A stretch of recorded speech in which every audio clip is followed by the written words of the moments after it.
We are reading Sri Aurobindo's synthesis of yoga in the chapter titled The Status of Knowledge, where he discusses the culmination of the yoga of integral knowledge into the realization of the self. And by this, he says, not merely an intellectual conception or clear discrimination of the truth. The yoga of knowledge is not knowledge in the superficial sense of the term, where we say, I know this, I understand that. It is a knowledge which is a realization which is to make real to ourselves and in ourselves the self and the divine in all its statuses.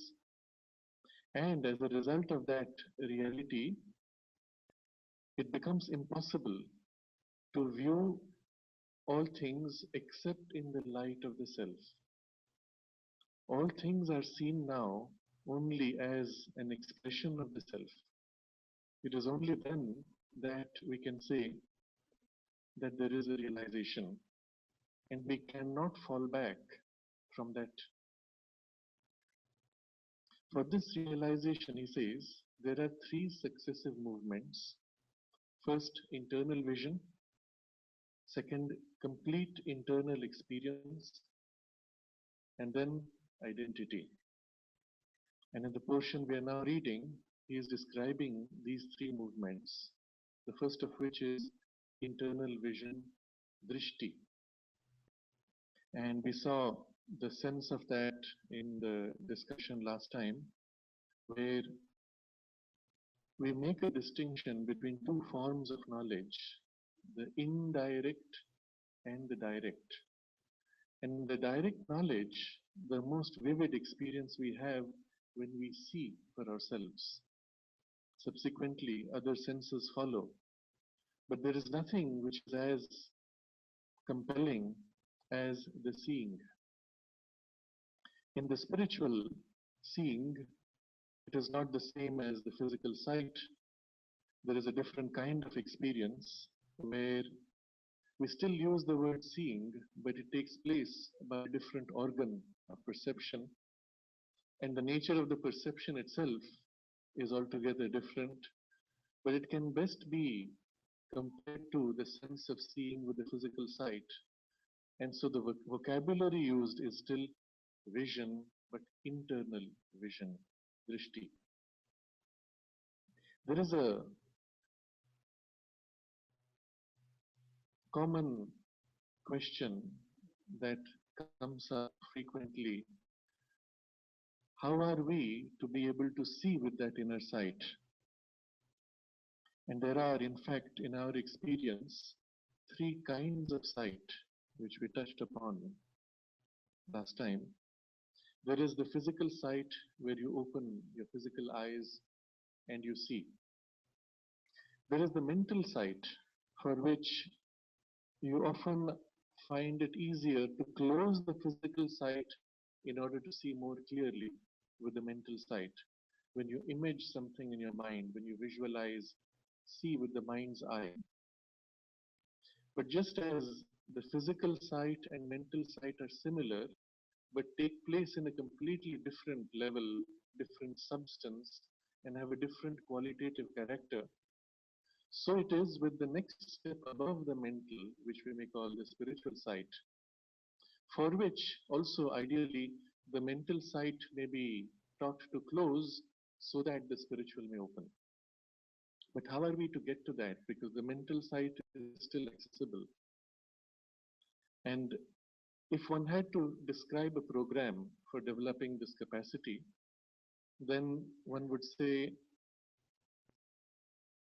that first we train the mind to become quiet and to see without effort, to allow the image to spontaneously settle in it and to turn itself to various things outside and inside. And then, when the mind is taught to become absolutely silent, it can be turned in its intention towards things more and more profound, eventually dwelling on the sense of the divine presence, immanent, transcendent, and so on. So one can initially begin with a kind of a thinking out, visualizing, conceiving, which is good and useful. And as Sri Aurobindo has described here, it helps to develop the discrimination and remove the wrong perceptions. But then eventually the mind itself has to become quiet and allow that on which it is dwelling to invade it. And it is thus that the higher perception begins to open and develop. And here, Sri Aurobindo describes this process, this training program, in 3 steps.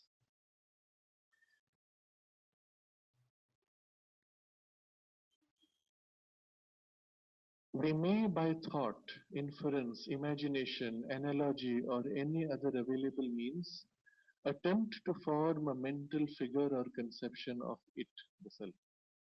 Then we may hold firmly that conception in our mind and fix it by an entire and exclusive concentration. But we have not yet realized it. We have not seen God. It is only when, after long and persistent concentration or by other means, the veil of the mind is rent or swept aside, only when a flood of light breaks over the awakened mentality, Jyotirmaya Brahman, and the conception gives place to a knowledge vision in which the self is as present, real, concrete as a physical object to the physical eye that we possess in knowledge, for we have seen.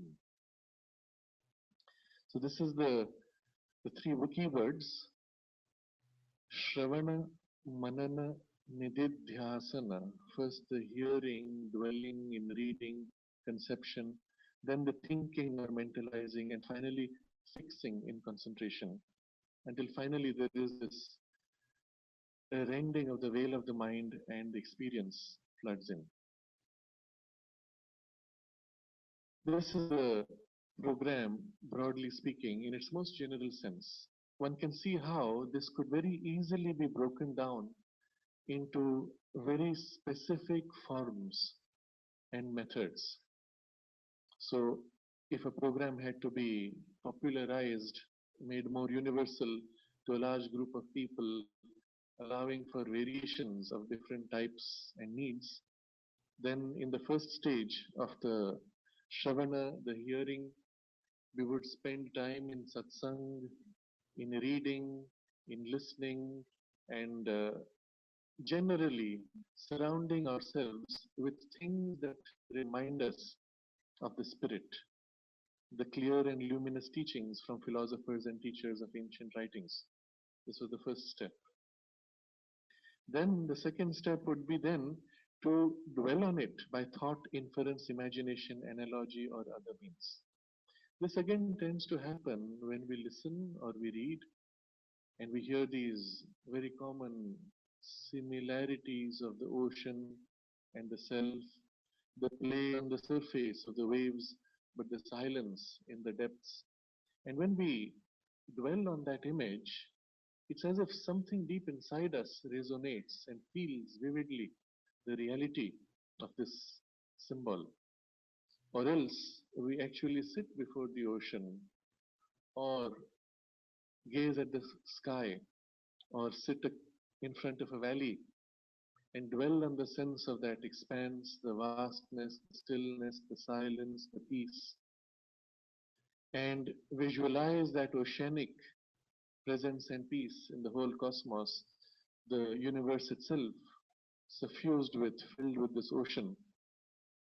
And so, as this concentration becomes more and more fixed, more and more exclusive, there comes that point where there is the tearing of the veil, and the thinking or mentalizing, fixing, and concentration gives way to the concrete experience, the vision, where he says, "We have seen." But this is still not enough. After this, there are frequently relapses where the experience gradually fades. It must be renewed. It must be had more and more frequently until it becomes constant. But then he says, when and how soon this becomes constant depends on the devotion and persistence with which we insist on the path and besiege by our will or our love the hidden deity. And it is here that the exclusiveness of the quest becomes so important. The more the concentration narrows in exclusivity, the more penetrating is our entry into the experience.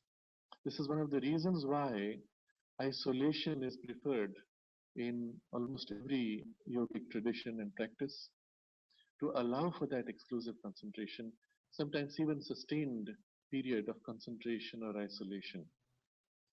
Sri Aurobindo, though, does not insist on the physical isolation, but rather the exclusiveness on the focus in the midst of all things.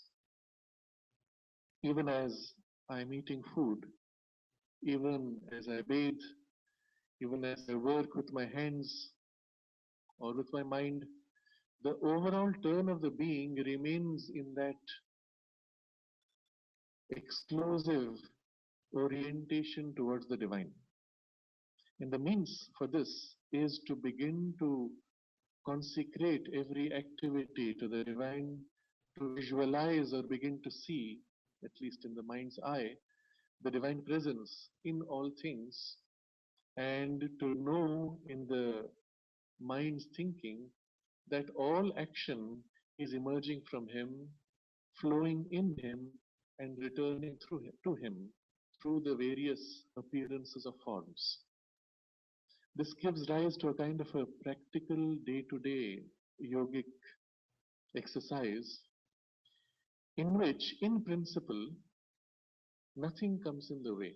No activity of life is an impediment. All things can be turned thus into an exclusive concentration that continues irrespective of the form of activity.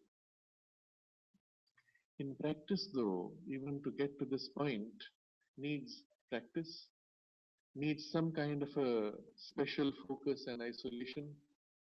So we begin with short periods and easy activities. Begin with a simple activity which does not involve too much of mental concentration or effort, which is almost mechanical, where the mind is free to thus dwell on the concept, the idea, the visualization, imagination even of the divine presence, and to imprint that into the activity for a few minutes because our concentration is still weak it drifts after a while. But if we persist in that single activity and are able to extend it now beyond that activity into other simple activities, one begins the real process of developing both the power of concentration and the constancy and intimacy of the relationship with the divine, even if it is a mental experience or a mental relationship. If into that we fill in the love in the heart, the devotion for the divine, and in the action we fill in the sense of the action itself being offered to him, then the effort becomes multifaceted and more complete. With all this, we may at some point begin briefly to glimpse the immanence of the divine presence more and more vivid, more and more concrete, and still there will be periods where it is more concrete and less concrete. But the journey continues once that first contact is made. But after all this, he says, the inner vision, seeing, feeling, it's not enough. That's only the first step. The drishti perceives the divine presence. Now we know because we have experienced. But after this must come complete internal experience and then identity with the self. And how is that to be achieved? That's the discussion in the next paragraph that we now take up. The first step has brought us through the mind and heart to an experience, at first mental and then something more concrete, spiritual, but still something seen. The seeing now has to give way to an embrace. So he says, this inner vision is one form of psychological experience. But the inner experience is not confined to that seeing. Vision only opens, it does not embrace. Just as the eye, though it is alone adequate to bring the first sense of realization, has to call in the aid of experience by the touch and other organs of sense before there is an embracing knowledge, so the vision of the self ought to be completed by an experience of it in all our members. Our whole being ought to demand God and not only our illumined eye of knowledge. So this is the transition that next begins to take place. When we see something for the first time by the eyes, observe the nature of our instinct.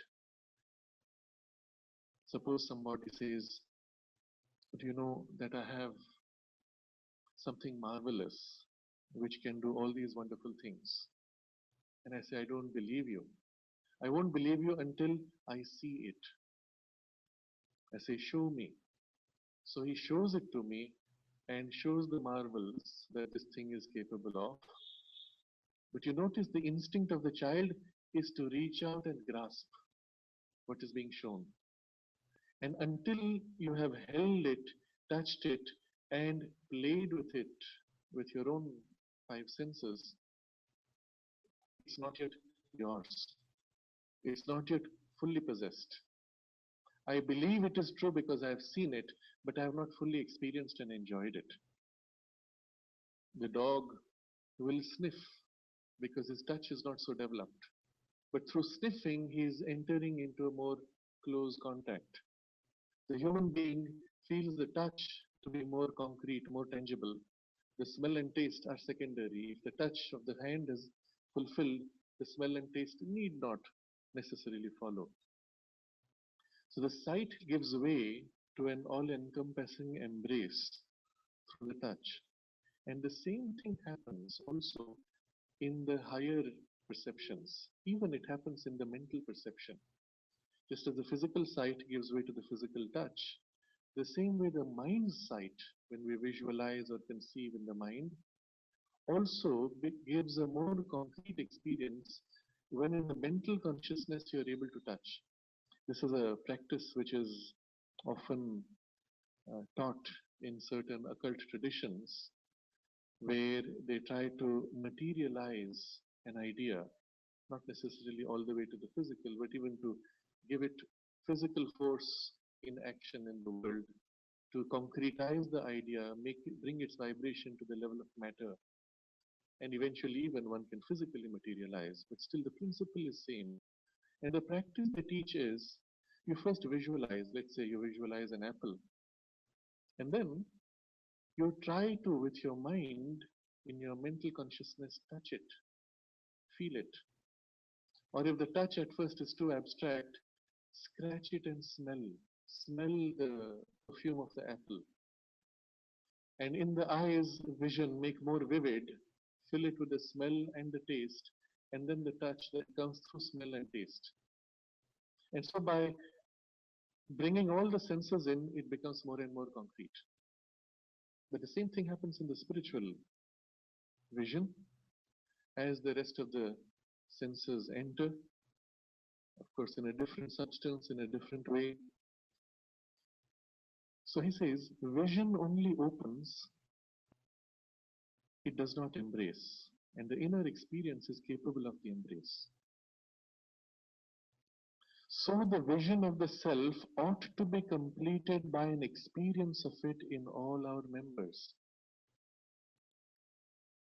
Our whole being ought to demand God and not only our illumined eye of knowledge.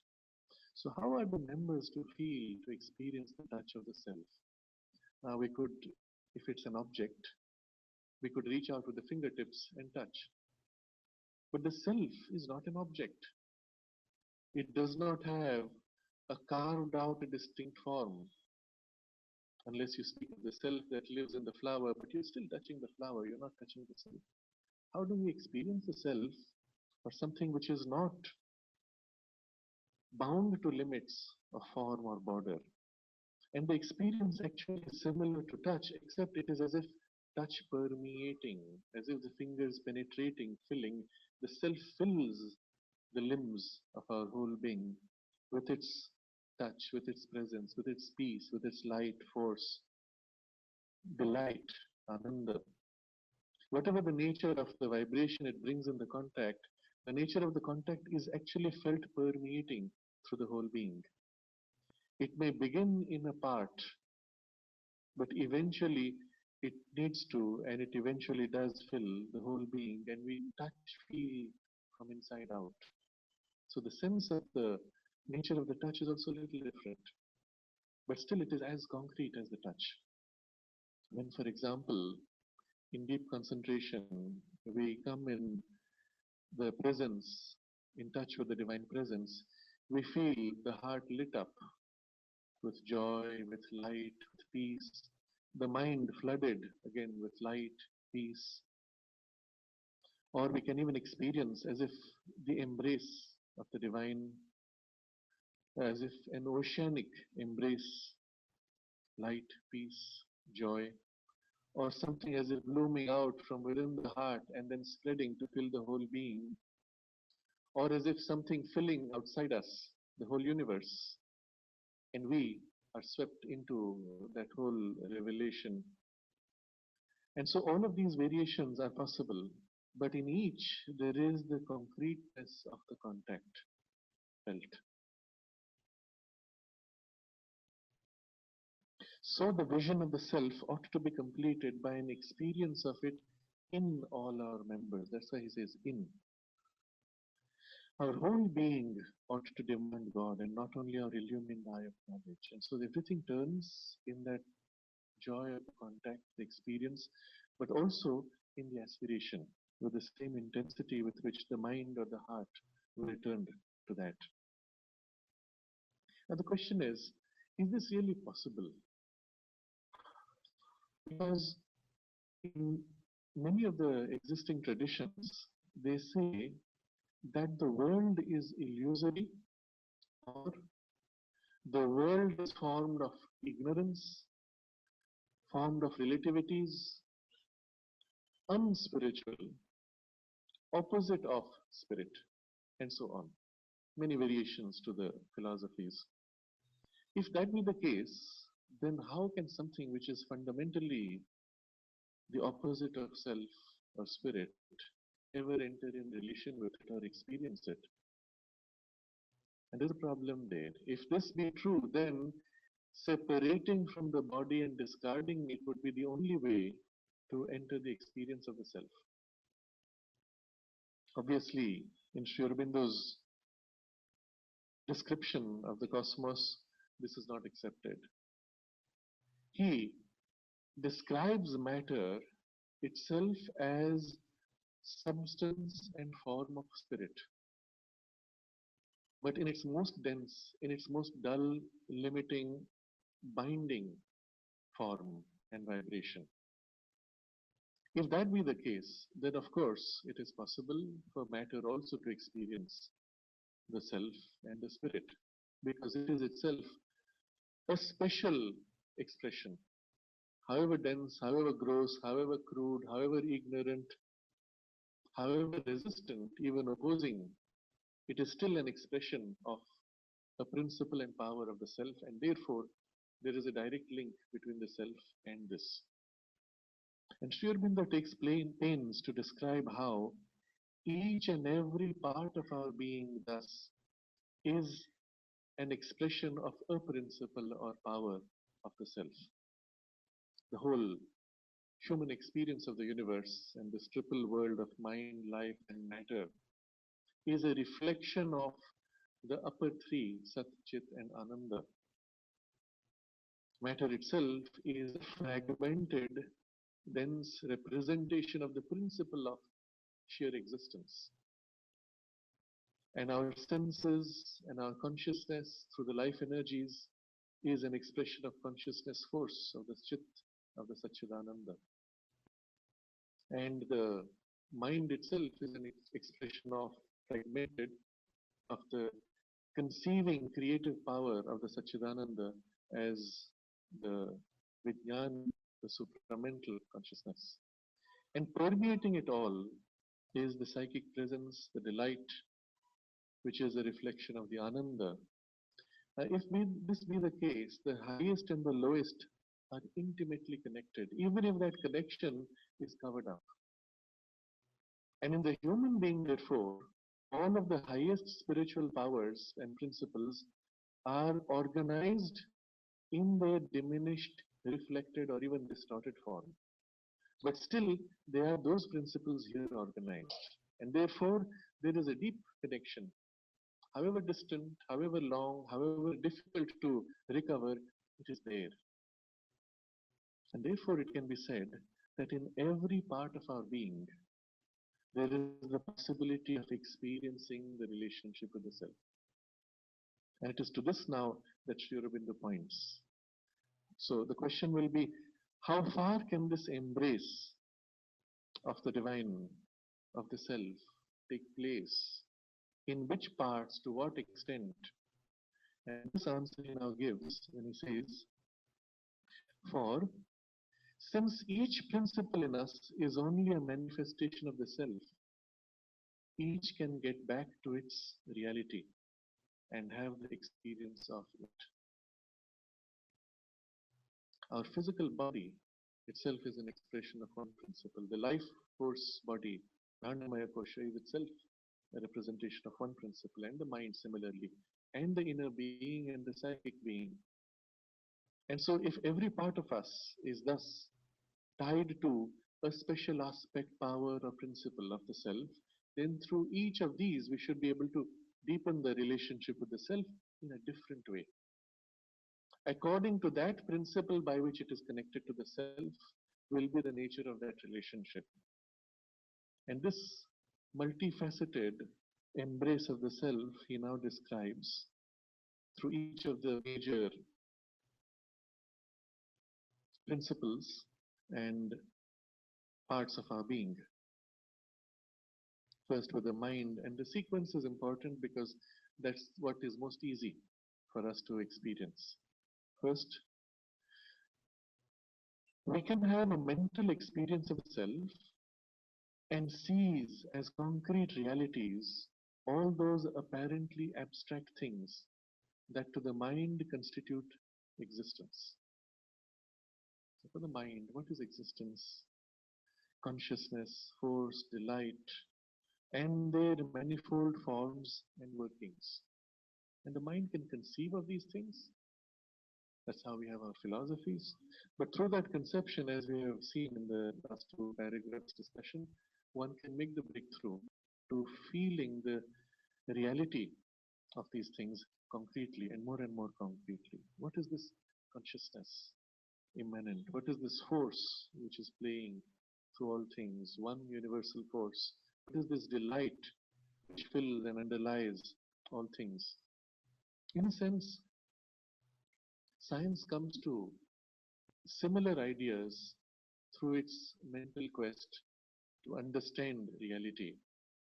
And it comes to this image of the whole universe as one gigantic energy.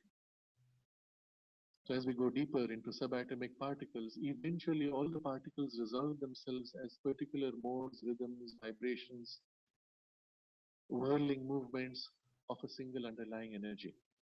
And the scientist thus, dwelling on the reality, comes to a vision of the self through the mind. And it is of the experience of the self through the mind's eye. This can deepen until he begins to feel concretely the reality of this energy that fills all things. And a special spiritual dimension of the experience can also begin to open up. In fact, some of the greatest scientists have had such a spiritual insight into the deeper reality, and often these things have molded their personal quest.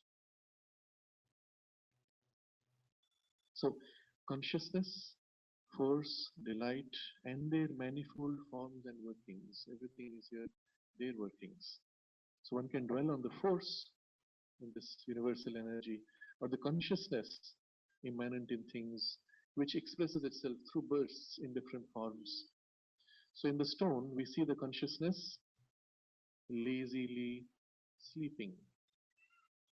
When out of the powdered stone, what we call sand, the little plant emerges, it is that same sleeping consciousness which is slowly struggling and waking up and pushing out, trying to create some form of experience. And when the same plant substance is absorbed into the form and body of the animal, we see that same consciousness now more organized, more conscious, more aware, asserting itself as a separate independent unit against the larger underlying still somnambulist consciousness of the world. And then in the human, the same consciousness has woken up to its own existence and it says, oh, I'm aware, and where did I come from? What do I really want? So you can see the whole world in terms of one permeating consciousness, expressing itself in different ways. And in each animal, you find different qualities of the consciousness expressed. The power and the speed of the horse, the graceful leap of the gazelle, the lumbering, ponderous, slow movement of the elephant, the slithering, sliding movement of the snake. But all of these you will find are the same one consciousness expressing in different qualities, pushing those qualities forward and organizing forms to express them. So you have a vision of the whole universe as one massive ocean of consciousness. Or within that consciousness, we see how the consciousness acts to push, to form, to shape, to act on things, to seize, to modify, and we see the force of consciousness playing out everywhere. Even in the so-called dead matter, we see the whirling force in the atom, bound, locked up, but still tremendous power, force. That same force gradually released in a stream becomes the electricity or the lightning or the wind and ocean currents and the supernovas and so on. And everything is an expression of the play of force, one oceanic energy playing out in different forces. And then something more subtle as we meditate on this. Why is it doing all this? What is it seeking in all this? And when you meditate on nature and the play of nature, you see underlying it all is this joy. Simply the delight to play, to manifest, to experience, to enjoy. And it's as if there is a delight permeating all this consciousness and force and the play, which is now particularizing itself in each form, through each experience. And even it delights in a contrary experience of defeat, of being pushed back, of breaking, of being unable to face the intensity of the pressure which we experience as pain or suffering. But there is still behind that a delight of a novelty of experience. So in the mind, one can dwell on these things until they become a vivid living reality through the mind's meditation, through the mentalizing and fixing of the concentration, a glimpse, a perception which deepens. Thus, the mind is satisfied of God. And this is through the mental experience reaching out towards self. We can have an emotional experience of the self through love and through emotional delight. Love and delight of the self in us, of the self in the universal, and of the self in all with whom we have relations. And so here the journey begins not with the mind dwelling on things, but the heart dwelling on things. But how does the heart dwell? It still uses the mind as the first point of focus, point of connection. But then in that perception, in that image, there is a relationship that fills. And the relationship of the emotions takes uh, precedence over the mental perception itself. Mental perception is only like a backdrop, a base on which now the heart fills with its feelings. So the emotional experience of the self is always a character of love, capital L. But that love has many facets, emotional delight, love, and so on. First experienced with the self in us, then with the self in the universe, and then with the self in all particular things. And this is the normal sequence. It is difficult to have a true experience of the self in an individual at first. It is less difficult to have the experience of the self in the universe in general without particularizing to an individual. But it is easiest to have the experience of the self within us and to experience identity within us. To experience identity with something other than us is harder because it means we have to break free from the limitations of our own ego sense. But it is easier to go within as if bypassing the ego crust, go deep inside and experience the touch of the self within and lose ourselves in that identity or in that relationship of love to the self. So it is often easier to begin with visualizing, conceiving, or feeling the divine presence deep inside the heart. And we say deep because it has to be behind the emotions, although the emotions may play in the relationship at first. The self, the divine presence itself, transcends the emotions. And so to conceive it as something very deep helps to limit what would otherwise be simply an emotional self-love and which would be an easy error.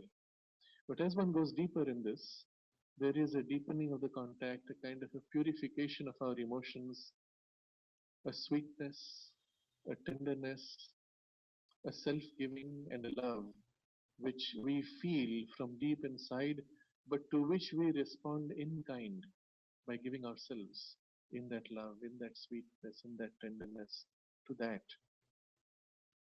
It is in the context of the integral yoga, it is easiest to conceive the image of the Divine Mother or of the Lord in whatever aspect or form you find most easy. For those who have naturally an affinity with the Mother and Sri Aurobindo, it is easy even to visualize their image. There are people who go through an elaborate kind of visualization experience. For example, some people go through a whole exercise of visualizing themselves going up the steps to the mother's room, entering her room, seeing her seated on the chair, going up to her, bowing down to her, receiving her blessing, and coming back. But if you notice, it is not the particular visual which is important. If the form of the room was changed, you put her on a chair sitting in the middle of a forest, it would still be as vivid, a beautiful experience. Perhaps not as familiar for my visualization, that's all. So if you look at the nature of the experience and gradually strip away these specifics of it, you will find the essence of it is the perception that she is there already waiting. I am going towards her and I grow closer to her. And as I grow closer to her, all the senses begin to fill in visually, and then the touch, the perfume, the sounds, and then the contact and the penetration of the contact. And all of this is the essence of the experience. You can place her outside you, you can place her within you. You can climb up the steps or you can pass through a tunnel. The form of it is irrelevant. It is the sense that she is there waiting, and the love of the heart which pours towards her. She is waiting for you, and she responds equally with the same love. And then the growing closer in intimacy and in contact, and the filling in through all the senses until there is some kind of a merging or self loss of separateness with the heart, with the love, with the delight of that relationship. So we can have an emotional experience of the self through love and through emotional delight. Love and delight of the self in us. So the first step, it is this which becomes the way in which the heart relates. But this is not complete until we begin to see that she is not just inside me, but she is everywhere in all beings. But now to particularize it to specific forms and individuals is more difficult. I may see her seated as in the whole universe, as the Divine Mother, pouring her love on all things, filling all things, playing in all things, supporting all things, sustaining them with her consciousness and her force and her love and her delight. And so a general sense of the presence in the universe now becomes easy. If we have had first that relationship within, and it has become vivid and concrete, it is very easy. It even happens spontaneously that we then begin to feel it everywhere. I walk through life with that relationship, with the joy and delight of that intimacy of her presence, and I look at everything, and the joy of my relationship with her fills everywhere. And so it is almost automatic that we begin to feel it everywhere. And then automatically we begin to feel her working through circumstances, through situations, in a general way, and then more specifically through people in different ways. And so the second stage of the relationship naturally unfolds of the self in the universal. And then eventually it particularizes, and the self in all with whom we have relations. The wording is very suggestive. Those with whom we don't have relations, of course, we don't even turn to look. But if we did, that's a relationship already, and we perceive the same presence. But it is more intimate, more specific with those whom we know. Thus, the heart is satisfied with God. The third, and this is different, it is a part of the aesthetic mind and the senses through which this will take place. We can have an aesthetic experience of the self in beauty, a delight perception and a taste of the absolute reality, all beautiful in everything, whether created by ourselves or nature, in its appeal to the aesthetic mind and the senses. So the mind perceiving, relating, the heart relating in delight, both fall short of a sensory experience. Do I hear? Do I taste, smell, touch? And at least in the senses, it takes a very specific form. in the mind and the heart, the form is not so important. When I feel myself close to the beloved, my eyes may be closed, it doesn't matter. The closeness of the emotion is the true closeness. But with the appreciation of the senses, it is the sight and the aesthetic appearance of the form which takes priority. And even into this, the relationship with the self and with the divine can come. And it is this which then allows the full appreciation of the divine in the details of life experience. Till then, there is a kind of an abstraction, separation from form. Here it takes on particularity of form. And what is the nature of that aesthetic experience of the self in beauty? And the nature of that interchange, delight, perception, and taste of the absolute reality, all beautiful in everything. Now, again, this can have several layers. First, when you look at a form which is beautiful, let's say a flower,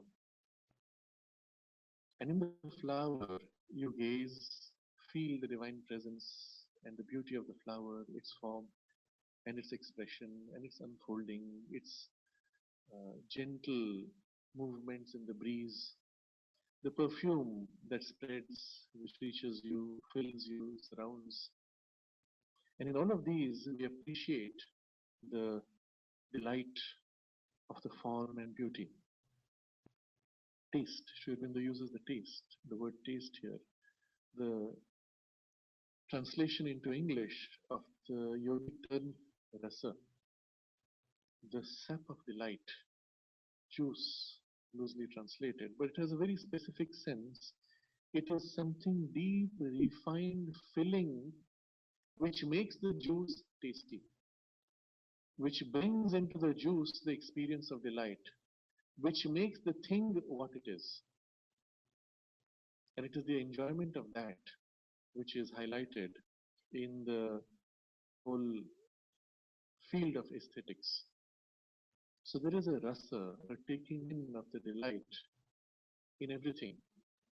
It is not the form, it is not the action, it is not the interaction, but the thing which fills it that makes it worthwhile, that is the rasa. So when I look at the flower, if I crush it and extract the juice, that's not the rasa. When the flower has wilted and I'm unable to appreciate it, I'm still losing the rasa. But when it is fresh and glowing, the glow which makes it beautiful, which makes it special, which makes it heavenly almost, that is the thing in which the rasa is felt. Later, one may begin to enjoy variations of rasa even as the flower fades, even as it changes form, and even the things which are not so beautiful to our conventional aesthetic sense, we may still enjoy the rasa. So when the tiger leaps to catch the deer and eats it, on the one hand, we feel the sadness of the deer which is being killed and eaten.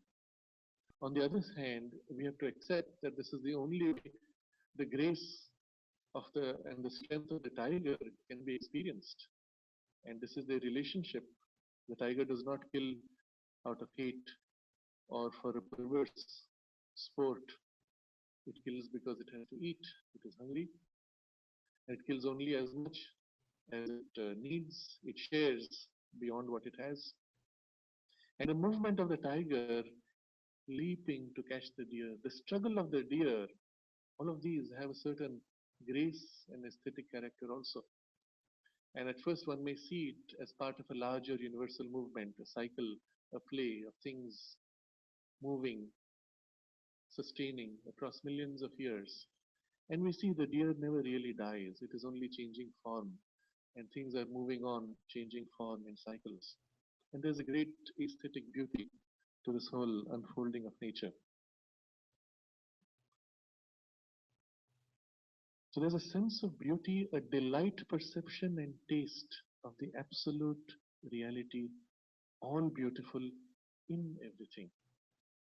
Later, from the in everything, we see it glowing out in and through the form also of things. But first, it is in everything.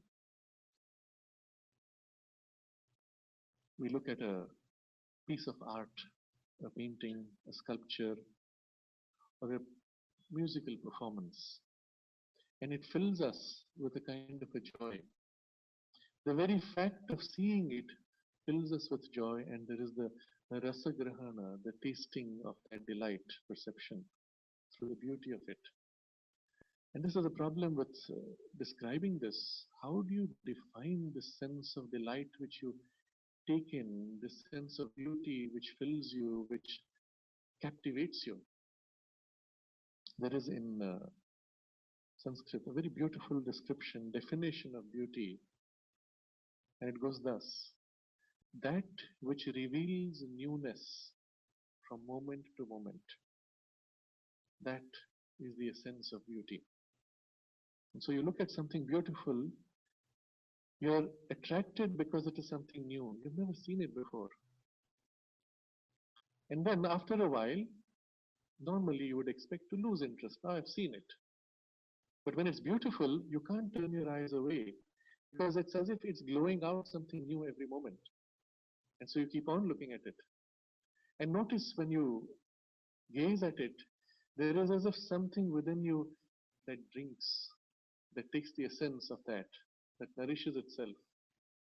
And the delight that fills your heart is coming from that taking in of the beauty. It's literally like a drinking or a tasting or a drawing in.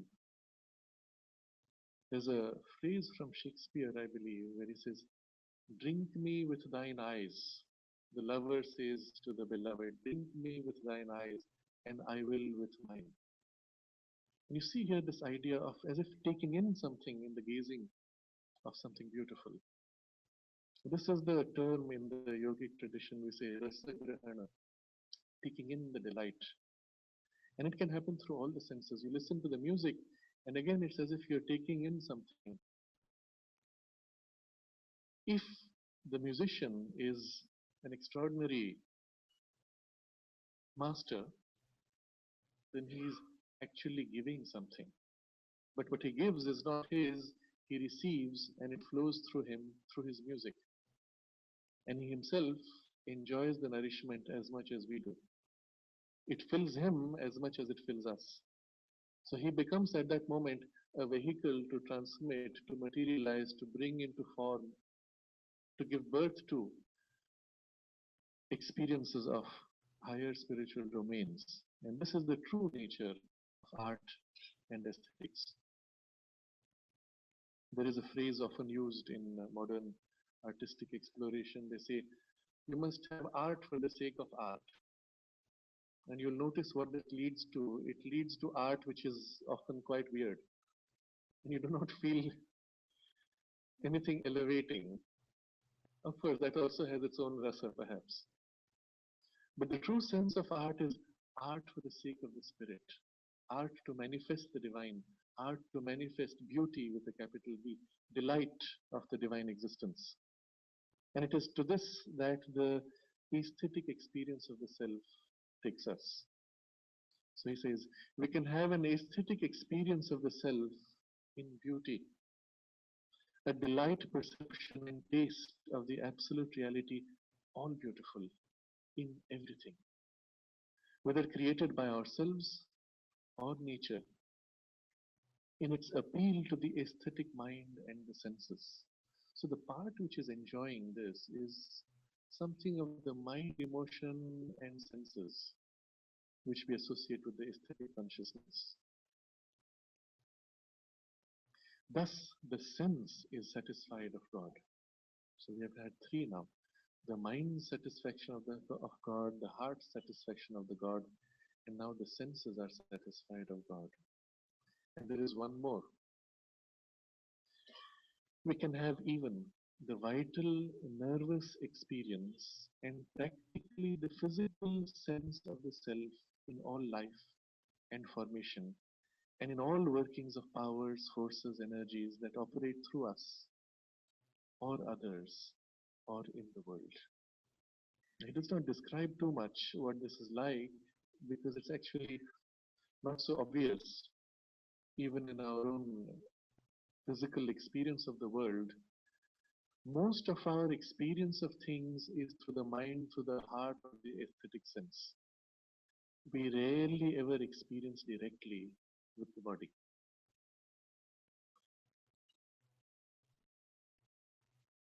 Even when the body experiences some form of enjoyment, let's say of taste or of the senses, what experiences is still the aesthetic sense using the body as a vehicle.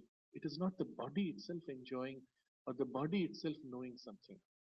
This is a different grade of experience upon which the mother worked extensively. She worked on the body consciousness to awaken it to the relationship with the self. And there is, of course, a general body consciousness, and then there is a general function of the body in some part or some limb, and that consciousness can be awakened, and then some organ and its functioning can be similarly awakened. And for all of these basic exercises, such as asanas, or some general physical exercise done in the spirit of concentration, consecration, prayer, felt in the body, all of these can be helpful. But the mother went much deeper, all the way down to the individualized cellular consciousness. Even to become aware of a single cell in us is impossible, as we are currently. She not only went deep into the body consciousness, identifying the cell as a separate unit of consciousness, but then went into that consciousness and from within it turned its aspiration towards the divine and brought into it that awakening. So that's an extraordinary thing. Sri Aurobindo here only points in that direction, does not go into specifics of it. Only in the last two chapters, briefly, he touches upon the possibility of the self, of the physical cells participating, which he then elaborates much more only in the last few articles of the supramental uh, manifestation on earth, the series that we studied already. He kept it for later because mostly it was inaccessible to the world. But there is something else happening today, which I want to only use as an indicator. It is not yet the thing, but it is a small beginning. There is increasingly among people all over the world the recognition that we need to feel and experience in the body. And this is something which some people experience more and most people experience very little. I've seen, generally speaking, though women are able to feel this much more intensely, the need to experience something or the completion of an experience only when it enters into the body consciousness. And you experience it as really the substance of your body itself. But even this is some way away for the self to be felt in this way. At first, it is the vital nervous experience, and only from the vital nervous experience it percolates down to the physical feeling something. So he says, we can have even the vital nervous experience and practically the physical sense of the self. So it is a life force in the body which first responds. We feel this most concretely when there is a descent of the power of the self or the peace of the self, and the whole body becomes as if densified, filled with the denseness of the peace and the presence of the self, and the body feels itself a part of it. So the sense of the self in all life and formation and in all workings of powers, forces, energies that operate through us or others in the world. So there's a whole sequence beginning with what we feel within us, extending to other things. And there can come a point of experience where the body feels itself as substance or vehicle for the self, and when it touches another object, it experiences that other object also as vehicle, substance of self. In fact, when this tends to form in the body at first, the body feels itself in continuity with the whole universe. Just as mind can experience a universality and feel itself wide, boundless, limitless, even infinite, transcending all forms and limits. Similarly, the heart can experience itself liberated and freed and pouring love to all things, receiving love from all things in the universalization of the heart. Even the senses could begin in this way. But when the body begins to experience the self, it has often this first universalizing character. All matter is one continuous substance of divine matter, of which I, body sense, is one portion, not separate at all, but in the continuity. So when I touch the table, I feel as if my hand touches my own hand. See, there's a difference subjectively to us when I touch another object or a person or my own hand. When I touch my hand, there's a familiarity. I am with me. There's a security, a sense of identity underlying the separateness. But something like that comes into the physical experience of things. You touch an object, it is my hand, it's on my body. I placed my hand on my own lap as I place it on the table. I pick up the book, I have lifted my own limb. I do not feel the sense of separateness. It is as if the body consciousness permeating the body substance here permeates all things, even. This is often one of the forms in which the body begins to feel the sense of self. So he says we can have vital nervous experience and practically the physical sense of the self, and it extends in all life and formations, and then it extends in all workings of powers, forces, and energies. Even when something comes and strikes me, it is only my hand which bumped into my hand. And how painful is that? You notice even this physical experience is different. If somebody hits me, it hurts harder than if I hit myself. Why? The body responds differently. The impact will be exactly the same, but I don't feel pain. I feel a dull throb, and that's it. A tingling briefly. I don't feel pain. But if someone else does it, the same strike creates pain. So I have this sense of things coming upon me, and all forces are part of my own extended physical consciousness. And there is in all things the self filling. Powers, forces, energies that operate through us or others or in the world.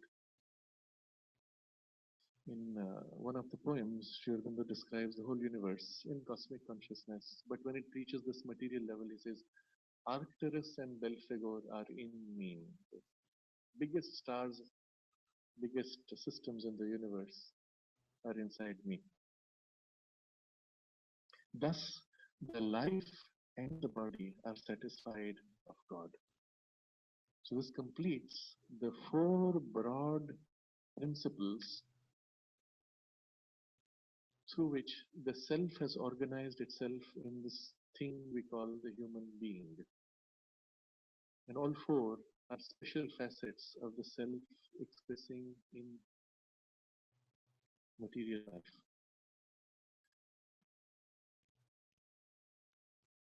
So just to go back, our whole being ought to demand God and not only our illumined eye of knowledge. And now you can see how the whole being can be in that demand of God.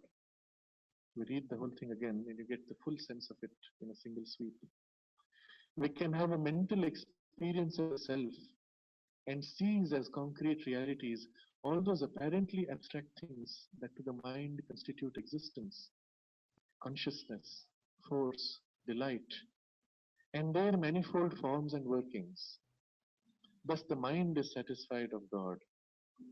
We can have an emotional experience of the self through love and through emotional delight, love and delight of the self in us, of the self in the universe, and of the self in all with whom we have relations. Thus the heart is satisfied of God. We can have an aesthetic experience of the self in beauty, a delight perception and taste of the absolute reality, all beautiful in everything, whether created by ourselves or nature.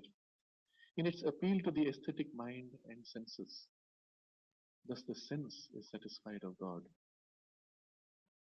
We can have even the vital nervous experience and practically the physical sense of the self in all life and formation and in all workings of powers, forces, energies that operate through us or others or in the world. Thus, the life and the body are satisfied of God.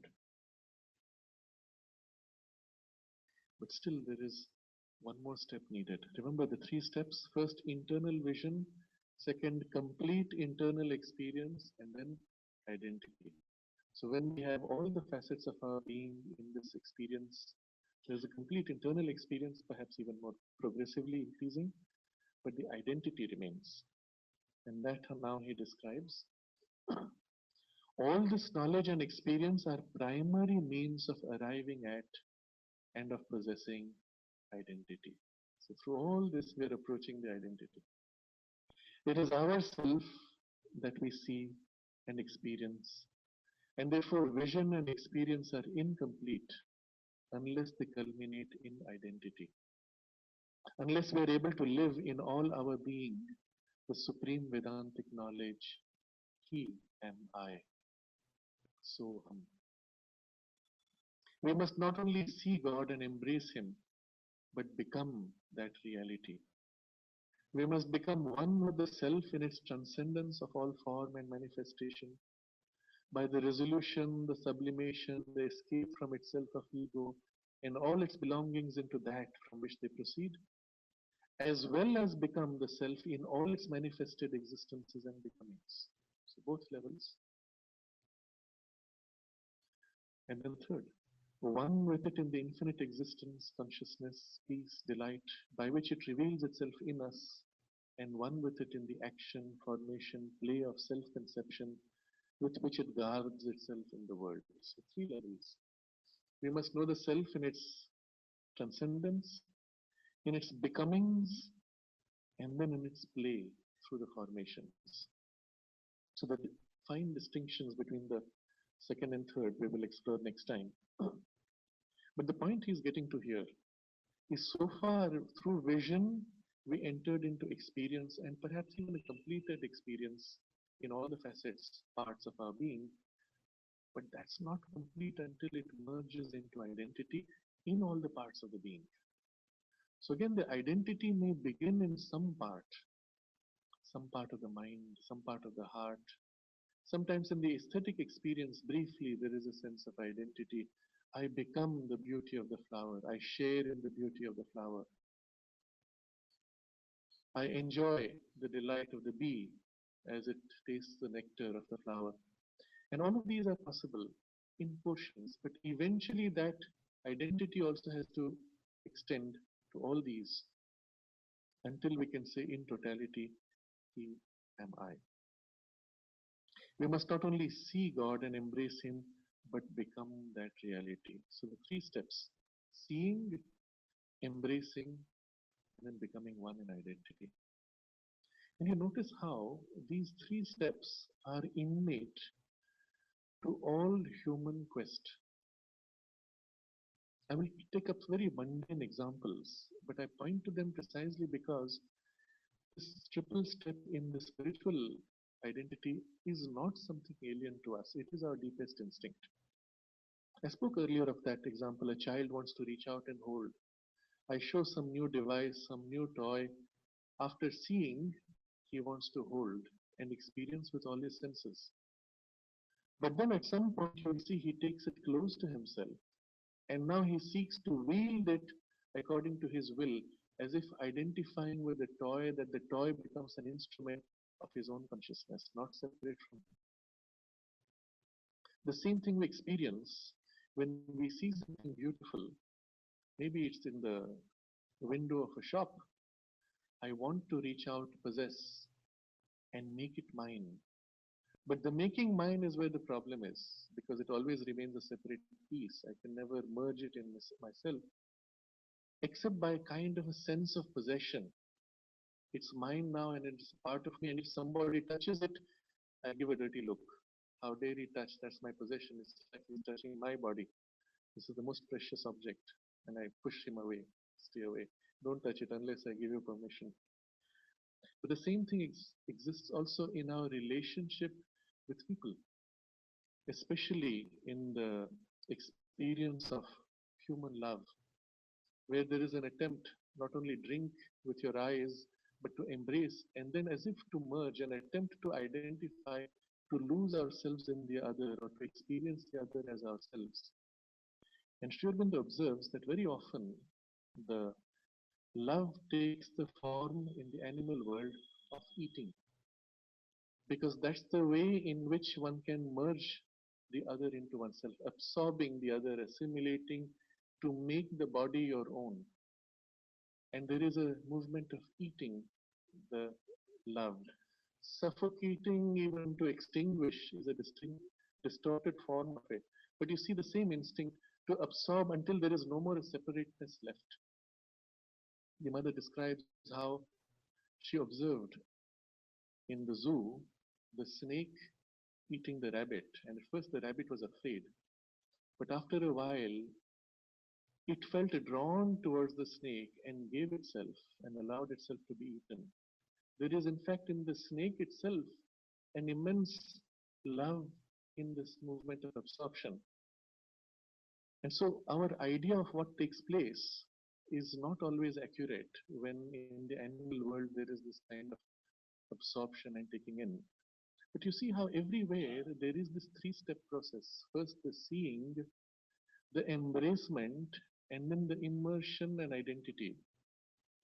But in material terms, identity means extinction. One has to be extinguished in order to be merged into the other in the domain of form. But in consciousness, this is possible. Only in self, identity is possible without extinction. Because self, transcending form, yet expresses through form, is form, but because in its essence it transcends form, it can inhabit all form. It is the same one self in all forms, in me as in the other.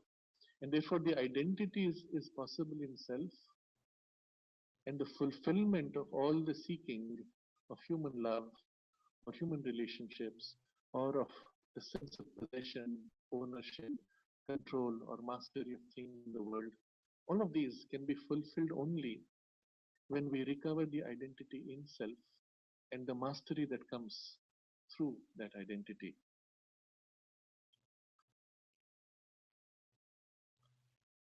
So we must not only see God and embrace Him, but become that reality.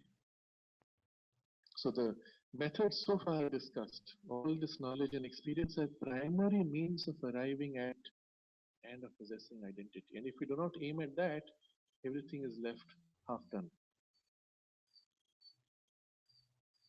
Because the logic here is very simple, the self we see is ourself, and we are not complete until we have recovered oneness with ourselves. Unless we are able to live in all our being the supreme Vedantic knowledge, He and I. So, and then there are three facets to that oneness with the self, transcending, immanent, and then specific to each form. And all three have to be realized. And we see how all three are necessary for the completeness of the experience. It is the transcendence which gives you the freedom, and from the freedom, the mastery. It is the immanence which gives you the universality of the experience and the limitlessness of the satisfaction. And then it is the individuality of the self form and expression which gives the intimacy and the special personal character that finally completes and fulfills all this. And so all three we will look at next Friday. For now we can pause here. After this he gives an example in the next paragraph of how the modern mind finds it difficult to conceive intellectually of self or of God, and how we may train the mind to begin to see this through nature. And he refers to the poetry of Wordsworth. But in all this, you see how the mind's approach and understanding is used as an entry point eventually to lead to a concrete experience, embracement, and identity. So when people say very loosely and wrongly that, oh, it is a mental experience, oh, it is all mind's imagination, and the mind is the problem, get rid of the mind, it comes from a wrong understanding of things. Or it comes from a tradition which considers that its way to realize the absolute. But it is not the only way. And in the integral yoga, all the means, all the instruments of our nature are to be turned simultaneously towards that one fulfillment. So we can pause here and we can take up any questions or anything you'd like to share.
Mhm, mhm.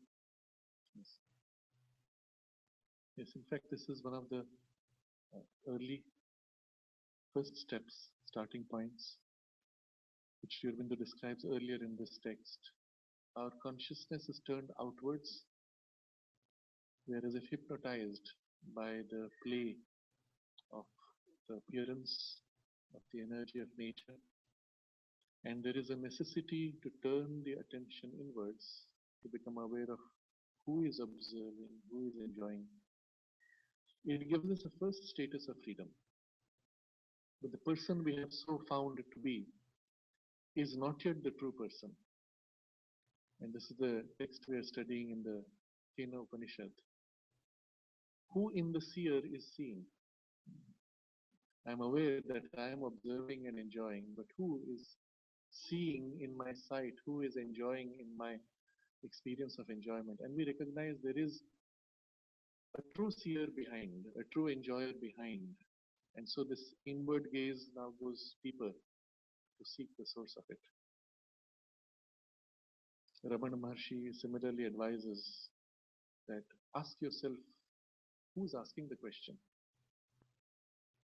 And so the attention is turned inward to the source of the need to question, the need to know. And so we go to something still deeper. And of course, there's a point where you have to, the vehicle itself has to be let go on. Otherwise, the questioning binds you to itself. You ask the question and then you dwell on it, and there is a deepening of the consciousness and the questing, which becomes wordless, thoughtless, eventually in some deeper awareness. And perhaps we go through layers across a long period of time. When we first experience this through the methods and the various facets that we have already discussed, a first glimpse of self, there is a long period of deepening in that perception, in that contact, in the embracement and identity. And it takes time, sometimes years, before that can be fully established in its deepest or highest. And we wonder why. And a lot of it was simply because, well, there's so much which preoccupies us in life. But a lot of it is also because it is so deep, so far within, that it takes time to go inside. When you sit for meditation, and even if you've quieted yourself and gone within, you will notice it takes time to go deeper. Some days more time, some days less time, but it takes time. And so, if you had to go all the way to the depth, it takes more time. The mother gives a very interesting description of sleep. She says a part of our consciousness detaches and goes deeper and deeper and deeper until for a few seconds it enters in contact with the Sachidananda. And then the rest of the sleep is the return journey. It's 2 or 3 seconds of that contact which rejuvenates the whole consciousness and you come up fresh. If those 2 or 3 seconds are somehow prevented, even if you've slept 7 or 8 hours, you're not fresh. So you see, the point here is there's a time period needed to go in and come out in our normal process, and that's why the sleep takes time. If you did it by a yogic process, as the mother did, she said she would recover, rejuvenate herself in this way in 15 minutes. For about 10 years, until 1930s, she didn't have a bed. She would sit on her couch, which you will see tomorrow when you come down from the mother's room. Just as you come down the stairs on the first floor, you turn, there's a sharp U-turn you have to make. You'll see mother's couch there where she used to sit, and next to it, Sri Aurobindo's chair from where he used to write the letters. So she would sit there, go deep into trance, go all the way to the Sachidananda and return. But the whole thing was 15 minutes still, with all the acceleration from her tremendous power of concentration. So the point is, yes, it takes time. And so for us, it takes longer or lesser, but it takes time. So we allow that time. And then, and the gradations, degrees through which we grow in this way.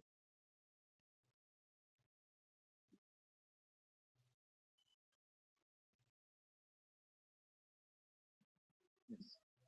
Yes.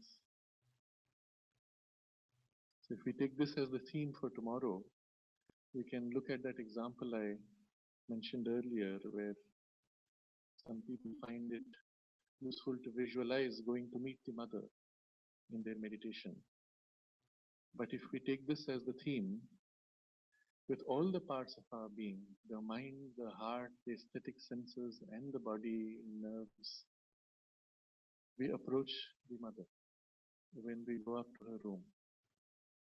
So there cannot be anything more beautiful and powerful and complete if we do it in that way. This was the whole point the mother made of the physical contact. You can feel the divine presence everywhere, but when you had the opportunity to meet the mother physically and to receive blessings physically, it had the possibility of all these parts simultaneously participating in the relationship. So we can take it in that spirit as we prepare ourselves to go to the mother, to meet her through all these parts, and the journey itself as we climb up the steps, and let all the parts of our being similarly grow in intensity of aspiration as we climb up. And then, in that moment, to embrace as completely as possible through all these parts, to lose ourselves in union, however briefly, however partially, in whatever portion of the heart or mind or senses, and then to retain when we return, to carry as in a container what we have received, to protect, to nurture and nourish it. Mother complained that many times she would give people what they needed when they came, but by the time they went down the stairs, they would be back to their old state.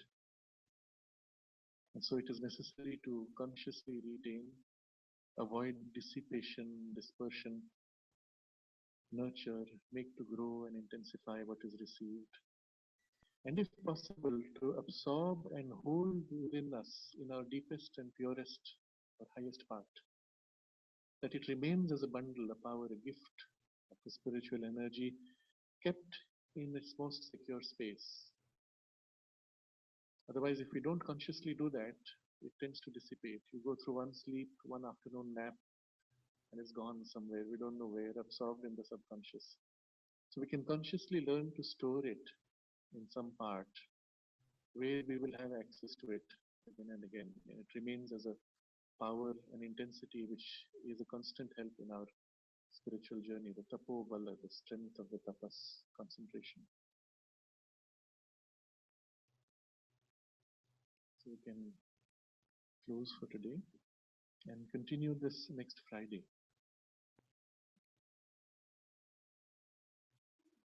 Om